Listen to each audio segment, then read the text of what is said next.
Hey guys, what's going on? Odysseas here, and I just wanted to pop in for a second. In the first time I put this out, there was a little some audio missing, and listener Clotilde, whose name I got horribly wrong when I called her Claudia a couple episode ago, um, uh, reached out and let us know. I just wanted to say thank you very, very much. So I added that back in, and good looking out.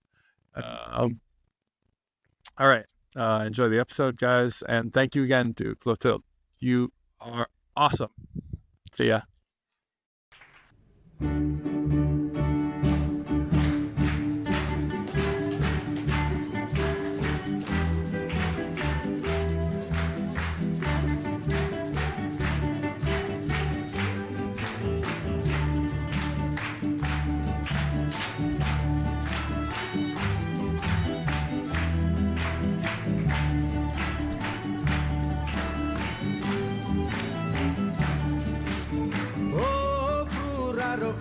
Της Καστοριάς ράβουσε τα μαλλιά του σαν ήρθανε τα ανταρκτικά στην περιφέρεια του σαν ήρθανε τα ανταρκτικά στην περιφέρεια του.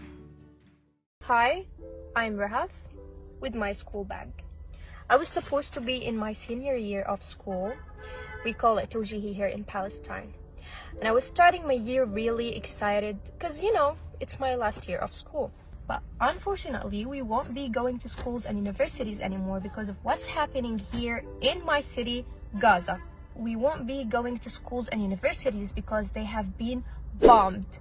Meanwhile, the Israelis are going back to their schools and universities at the 31st of December as if nothing happened. I think they are trying to keep us ignorant and uneducated. I just want everyone to know that there are medical students here in Gaza who want to continue studying to become doctors. But where? Where they can do that after their universities have been bombed. And not only medical students, because this was just an example, all of the students in other fields too. I took my bag in hope that we will return someday after this war ends. But I don't know if I will find my school or even teachers, because there's 2 of my teachers have already been martyred. I regret every moment when I complained going to school and studying. I wish I could go back to school even for one day. All right. Welcome back. Welcome back to Comrade Uncle. Welcome back to us. We have got some stuff for you today, and Palestine is not the easiest thing to talk about, but nonetheless, it is something we must talk about, both as human beings and as people of conscience. Yep. I guess we're here today to talk about the ongoing situation in Gaza and Palestine, more generally, and more specifically about the attack on the education system. That's Yeah. the way. Yeah. Well, and how it folds into the probable genocide that's going on there, right? Right. The International Court of Justice ruled, a preliminary ruling, of course, their rulings are slow, that there is, I believe the term was, probable cause to think that genocide is ongoing. And of course, genocide is more than one thing. It's not just a population that is decreased. That can be a part of it, but it can also be the elimination or of a population's ability to exist. So the destruction of the educational system is a piece of that, at least. But I want to, for multiple reasons, because this is challenging. And I was thinking about this earlier.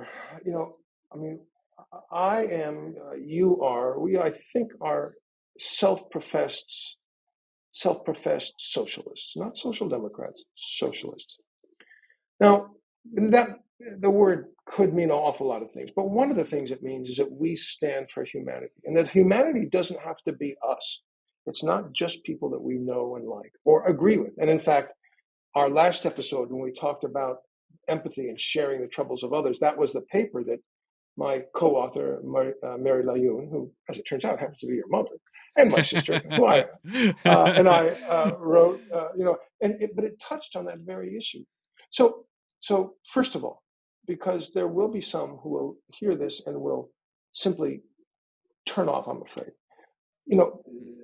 And a people who are oppressed, a people who are occupied, do have the right to oppose that occupation. They do. Yes. That is enshrined in international law. But they can't do it just any old way they want.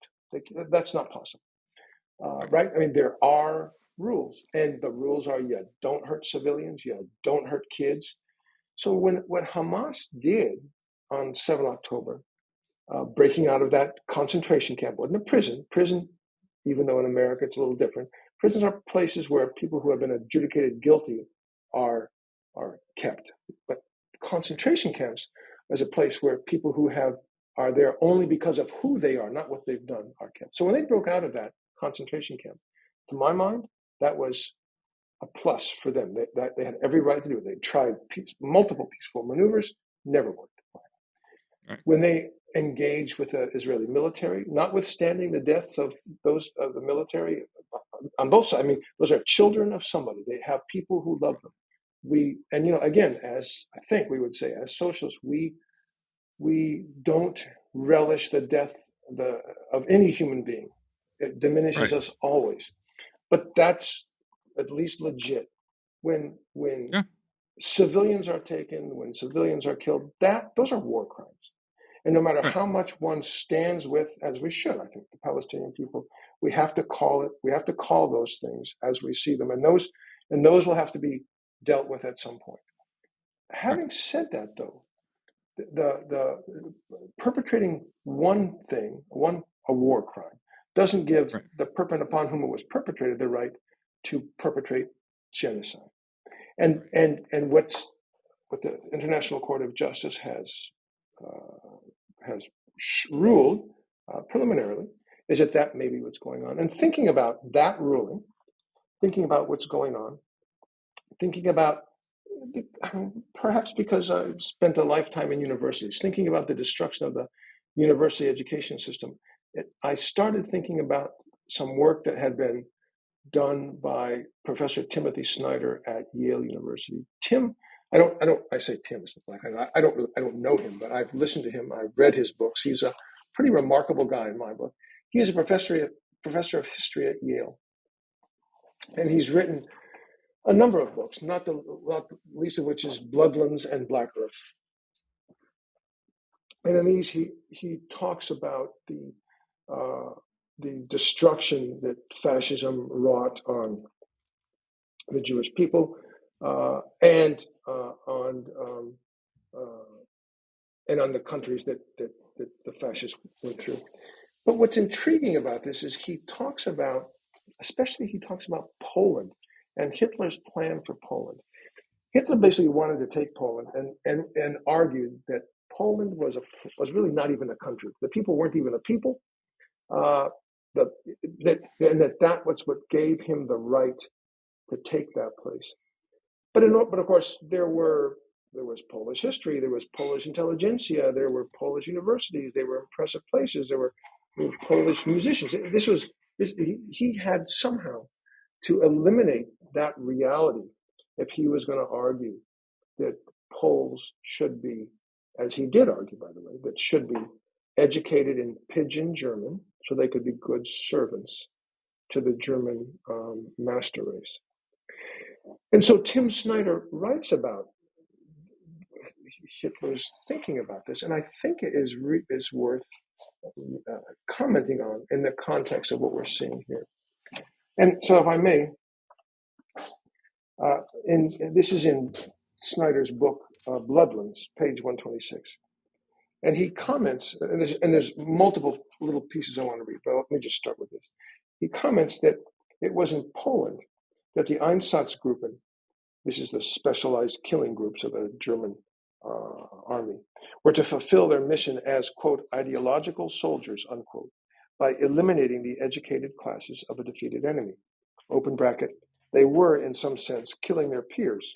15 of the 25 Einsatz group and Einsatz commando commanders had doctorates, close bracket, close quote.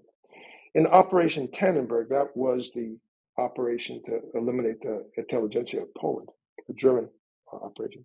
In Operation Tannenberg, Heydrich was Hitler's man in Poland, wanted the Einsatzgruppen to render, quote, the upper levels of society, unquote, harmless by murdering 61,000 Polish citizens. As Hitler put it, only a nation whose upper levels are destroyed can be pushed into the ranks of slavery. The ultimate goal of this decapitation project was to, quote, destroy Poland, unquote, as a functioning society. By killing the most accomplished Poles, the Einsatzgruppen were to make Poland resemble the German racist fantasy of the country and leave the society incapable of resisting German rule. So that gives us one idea. Sounds familiar. Sounds familiar. Right. Book burning. And then this is still in the same book, Bloodlands, a little further on, talking about the destruction, or the beginning of the destruction of Jews. In Kozniensk, if I'm pronouncing that right, Orthodox Jews were forced to dance next to a pile of burning books and chant that, quote, the war is our fault, unquote.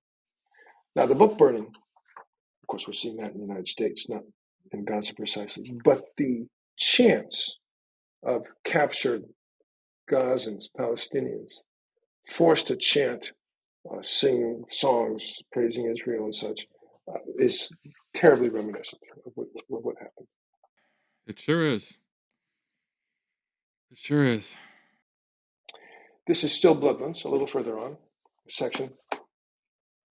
Whereas the Germans preserved pre-war Polish Jewish elites, certainly initially, not ultimately, of course, choosing from among them a Judenrat to implement German policies in the ghetto, they tended to regard non-Jewish Polish elites as a political threat. In early 1940, Hitler came to the conclusion that the more dangerous Poles in the general government should simply be executed. He told Frank, this Frank is the governor general of what was called the general government, this big chunk of Poland. He told Frank that Polish, quote, leadership elements, unquote, had to be, quote, eliminated, unquote. Frank drew up a list of groups to be destroyed that was very similar to that of Operation Tannenberg: the educated, the clergy, the politically active.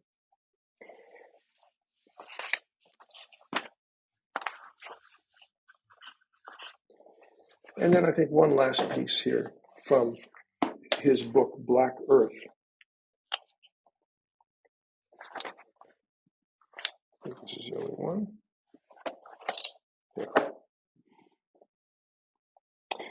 Talking about the rights, or actually lack of rights, that people who have no state, who are stateless, the position that leaves them in. So here, the nullification, this is from the book Black Earth, a different book, but of Tim Snyder's. The nullification of statehood and law was no technicality, but rather a matter of life and death. Traditionally, European states understood one another's regimes as legitimate.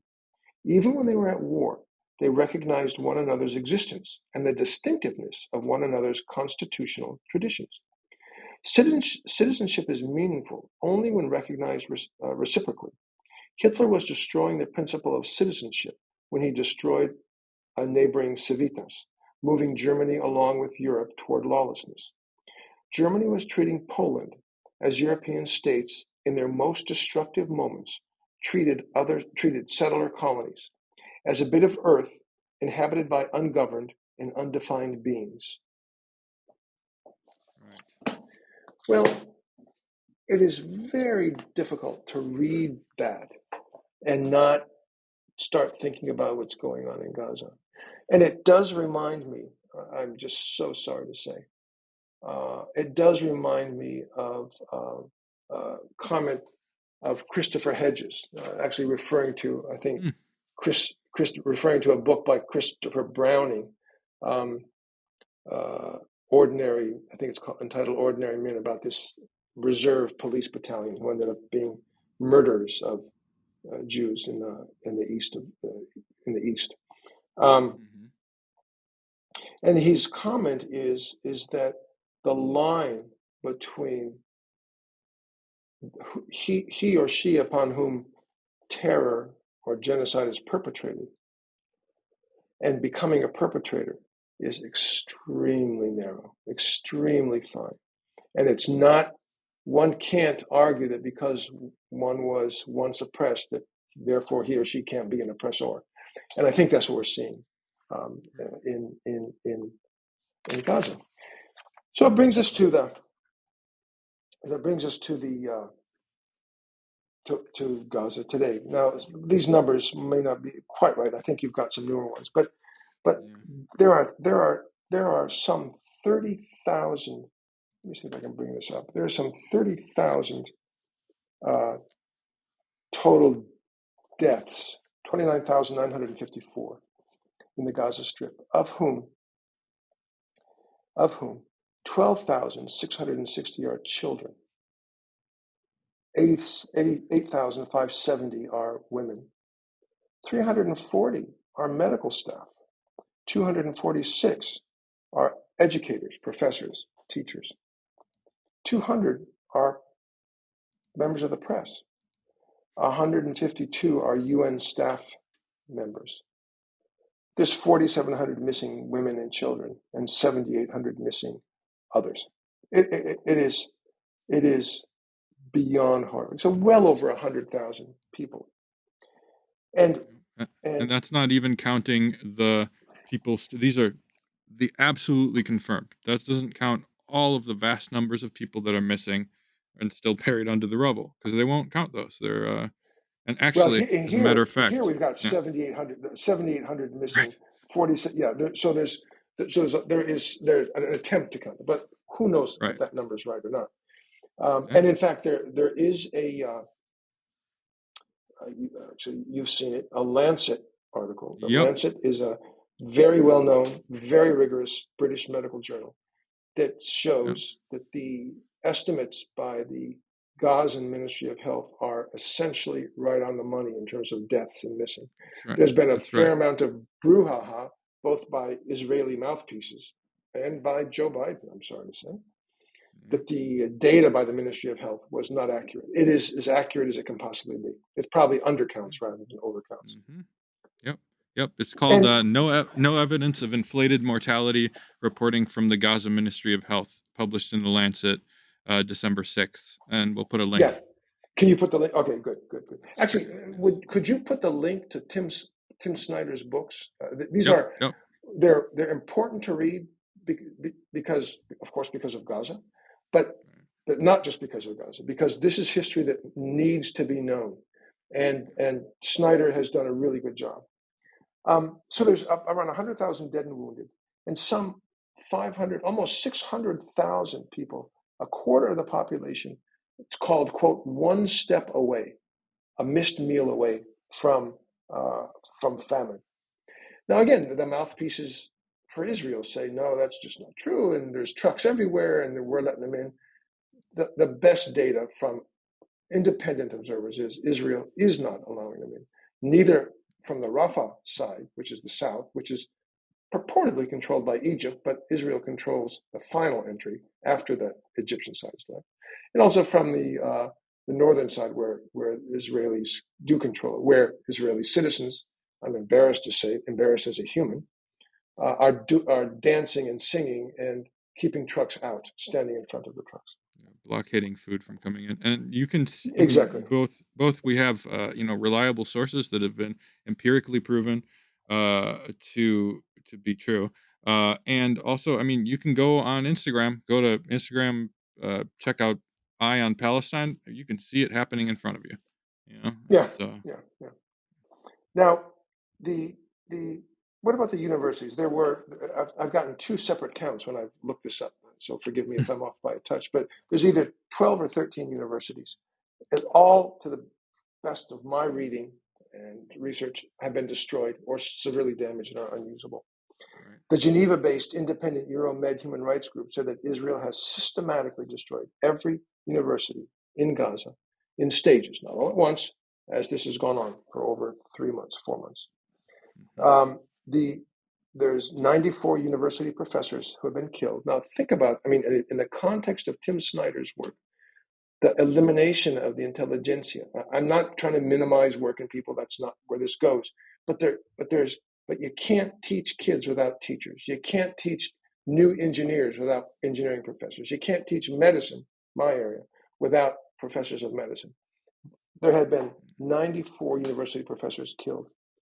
And what this monitor, this is Euromed Human Rights Monitor, has said is that they deemed the Israeli destruction, intentional destruction of Palestinian cultural and historical properties, part of the definition of genocide. There are in the Gaza 737 schools, non-university schools. 288 are run by UNRWA, that's 40%, the United Nations Works and Relief Agency. All of them are closed, all of them. 85% of the 2.3 million in Gaza are displaced amid this disastrous ground and air offensive. And no Gazan student has attended school since November. There was some attempt to do remote schooling, but since internet and communications have been closed down over and over again, that's not possible either. Up to 280 government and 65 UNRWA-run schools have been destroyed or damaged. 90% of the schools have been subject to direct or indirect damage. And a handful of them are being used as shelter for internally displaced people. 231 teachers, this is slightly older data, but 231 teachers have been killed. And of course, this is not a small deal. The Palestinians are some of the most literate people in the Middle East, with 97%, I believe it is, of people over 15 are literate. Yeah. There's also been destruction of cultural sites. Again, part of the definition of genocide. Part of also from the reading previously that Hitler recognized he had to do. Cultural heritage sites, libraries, archives, museums destroyed, damaged, plundered, and the material taken back to Israel. This happened during one of the Israeli invasions of Lebanon, when they invaded Beirut and went to the Palestinian archives and took everything back to Israel. And they're bragging about it on they post videos on Instagram and TikTok as they are doing it, the soldiers. I mean, it is, yes. It's so plainly there to see. Yes. And then a comment from Toronto Star, Toronto Star, I believe it is, in Canada. Quote, when taken into consideration, along with attacks that have devastated hospitals, the media, bakeries, cultural sites such as ancient mosques, churches, hammams, as well as the killings of healthcare professionals and journalists, among others, this Israeli behavior, would fit in with the Genocide Convention's definitions. And this is simply Article 2 of the Convention on the Prevention and Punishment of the Crime of Genocide, includes, quote, deliberately inflicting on the group conditions of life calculated to bring about its physical destruction in whole or in part. How would this be remedied, even if the Israelis pulled out tomorrow? This would be just a disaster, of course. It's been called scholasticide, a piece of genocide.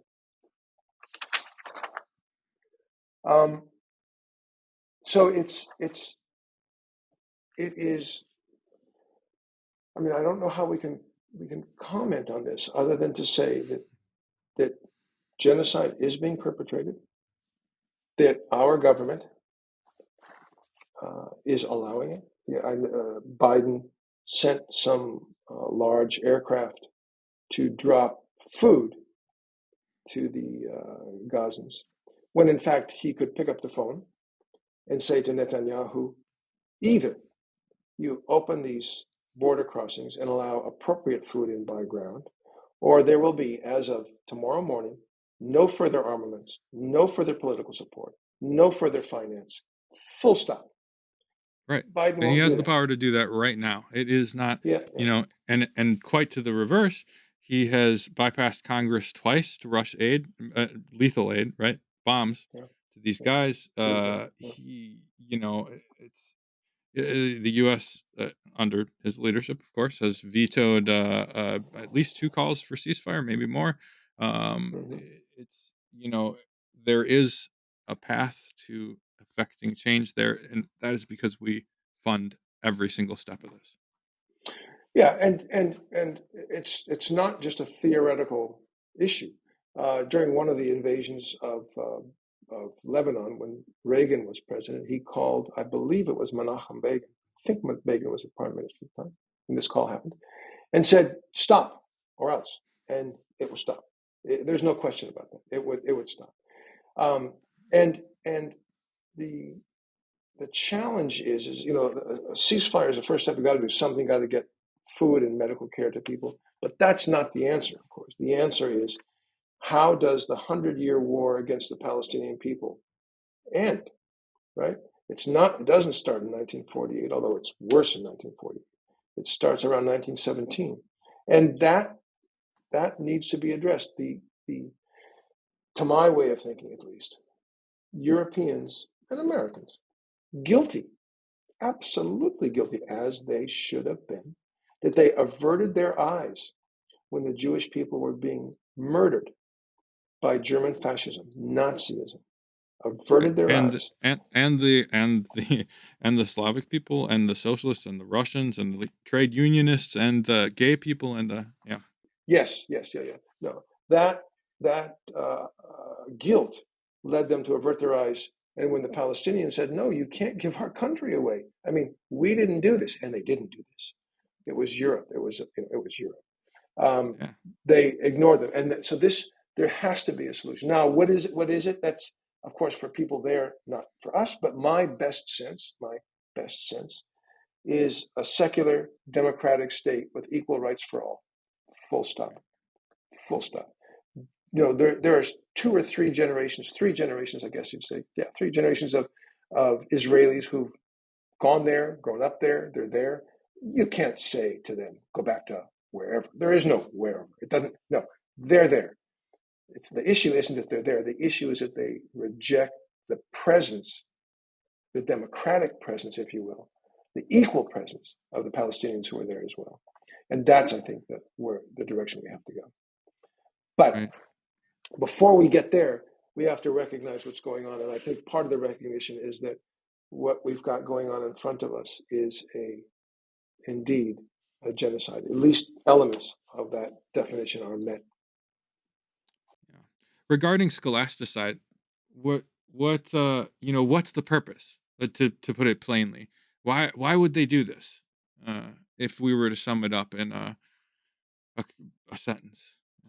I think Adolf Hitler said it best. I'm so sorry to say that, which is that's how you destroy a people's memory and history. Yes. And that's what they're doing.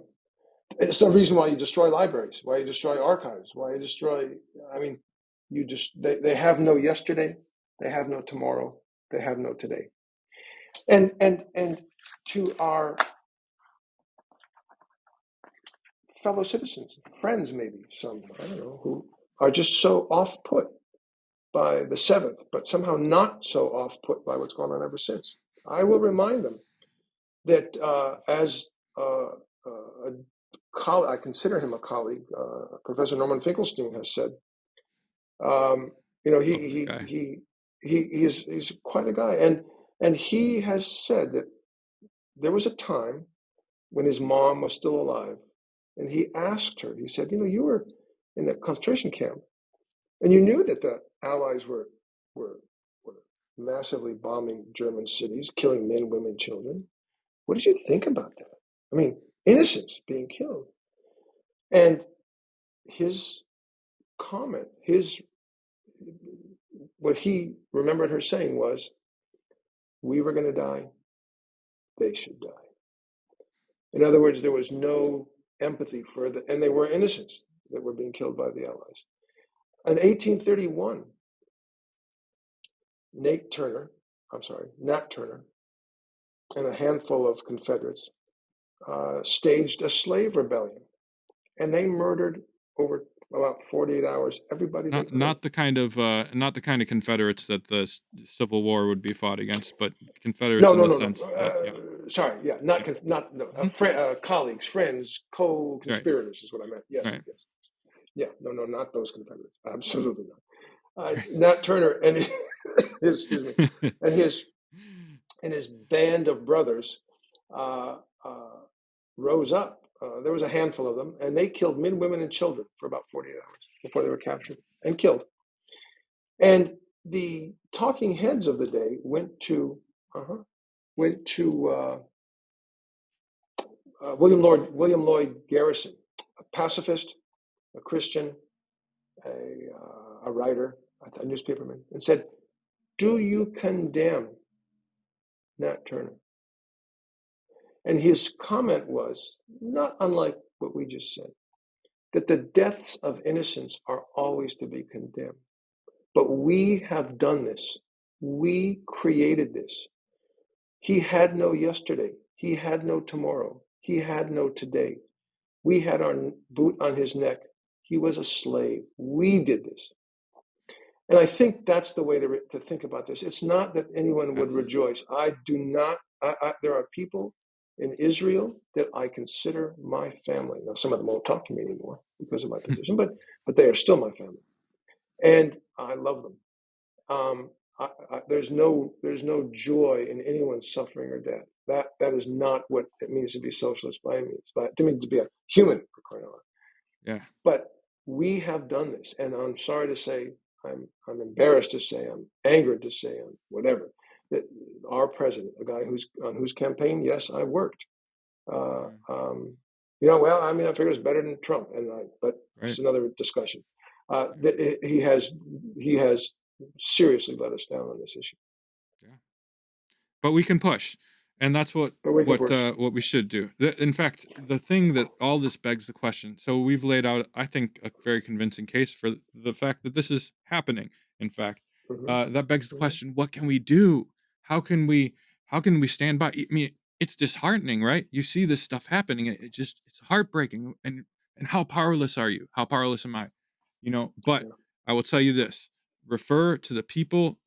Not that Palestinians are automatically right, or anybody who's a victim is automatically right, but if we want to be allies, then we can do, or at least listen to the things that they're asking. And I love, there was this a doctor interviewed a Palestinian doctor, and he had a really great line about it. First off, what they're asking is for us to speak up, use our voices, protest, bird dog. That means following around politicians and Hmm. non-violently chastising them. Hmm. Hmm. To call, to email.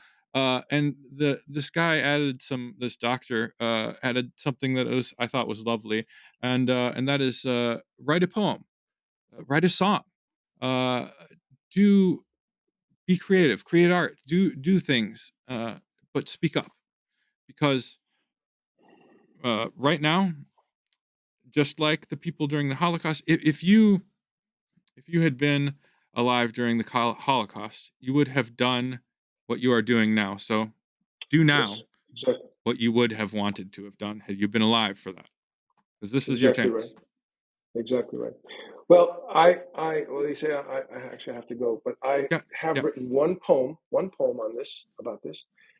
Nobody yes, wanted to see it, but I I will want to send see it to it. you. You can post it. I'll send it to you. Yeah, And if you'll post Tim Snyder's books hmm and this little summary that we came up hmm with, if you want to clean it, if you want to make yeah, it better looking, that's fine. It was kind of, sure, but remember, opening song, closing song. yes, you got it. Okay, I love you, Uncle okay, Joe, baby. man. It's good to Love you, see you. sweetie. Good to see you. I'll send this thing to you soon. Okay. All right, Bye we'll bye. talk soon. Bye. Okay. Bye bye. Mm. Thank you guys for listening to Comrade Uncle once again. We're so happy to have you with us. Uh, brings my heart great joy. So, hang in there, keep your head up.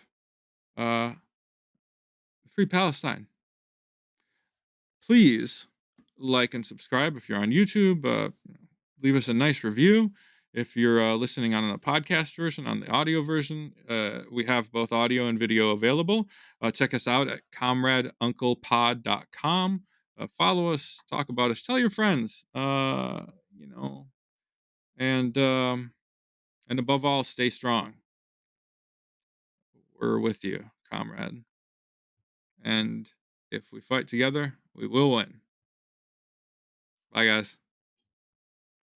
Stamattina mi sono alzato, oh bella ciao, bella ciao, bella ciao, ciao, ciao. Stamattina mi sono alzato e ho trovato l'invaso.